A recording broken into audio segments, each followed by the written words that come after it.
क्या वसुंधरा राजे बना लेंगी अपनी नई पार्टी? क्या छोड़ने जा रही बीजेपी का साथ? आखिर वसुंधरा राजे की नई पार्टी बनाने की चर्चा क्यों हो रही? जी हाँ, वसुंधरा राजे अपनी नई पार्टी बना सकती हैं।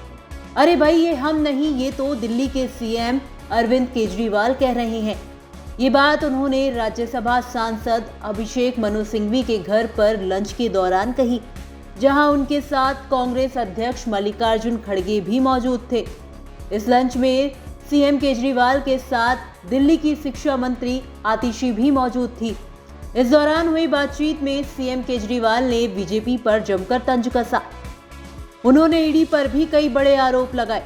उन्होंने तो ये तक दावा कर दिया कि वसुंधरा राजे और शिवराज सिंह चौहान भी अपनी नई पार्टी बना लेंगे।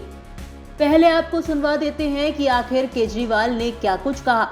उड़ा दीजिए अभी और देखिए, जितना तांता बीजेपी की तरफ लगा हुआ ये सारा खत्म हो जाएगा। कोई बीजेपी ज्वाइन नहीं। बीजेपी के अपने जो नेता हैं आज आप देख लीजिएगा, शाम तक शायद शिवराज सिंह चौहान और वसुंधरा राजे अपनी अलग पार्टी बना लेंगे, अगर आज पीएमएलए का सेक्शन 45 आप उड़ा देंगे।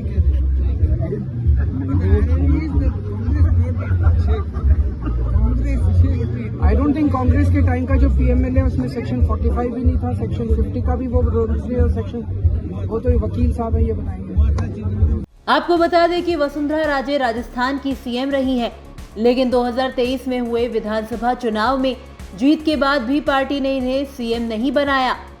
राजस्थान और मध्य प्रदेश दोनों ही प्रदेशों में सीएम चेहरे के नाम चौंकाने वाले थे, जिसके बाद सबकी नजरें पूर्व सीएम वसुंधरा राजे और शिवराज सिंह चौहान पर रही।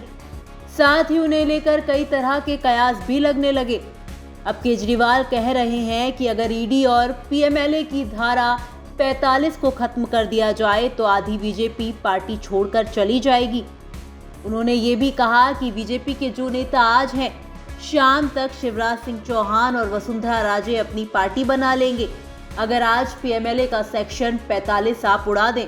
अब लगे हाथ आपको ये भी बता देते हैं कि आखिर ये पीएमएलए की धारा 45 है क्या, जिसका जिक्र केजरीवाल कर रहे हैं। पीएमएलए यानी prevention of money laundering act साल 2002 में धन शोधन निवारण अधिनियम यानी पीएमएलए को पारित किया गया था। उसके बाद 1 जुलाई 2005 में इस अधिनियम को लागू किया गया। इस एक्ट का मुख्य उद्देश्य मनी लॉन्ड्रिंग को रोकना है। इसके अलावा इस एक्ट का मकसद आर्थिक अपराधों में काले धन के इस्तेमाल को रोकना, मनी लॉन्ड्रिंग में शामिल या उससे मिली संपत्ति को जब्त करना और मनी लॉन्ड्रिंग से जुड़े दूसरे अपराधों पर रोक लगाना है। आपको बता दें कि इस एक्ट के अंतर्गत अपराधों की जांच की जिम्मेदारी प्रवर्तन निदेशालय यानी ईडी की है।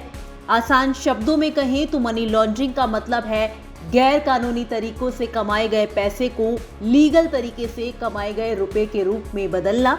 मनी लॉन्ड्रिंग अवैध रूप से कमाए गए रुपए को छिपाने का एक तरीका है।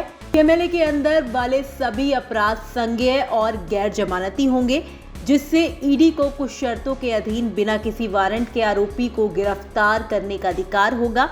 अब केजरीवाल ने बीजेपी के नेताओं को लेकर ये बयान तब दिया है जब कथित शराब घोटाले में पूछताछ के लिए ईडी ने उन्हें कई बार समन भेजा है। आपका इस खबर को लेकर क्या कुछ कहना है? कमेंट बॉक्स में हमें लिखकर बता सकते हैं। ब्यूरो रिपोर्ट, राजस्थान तक।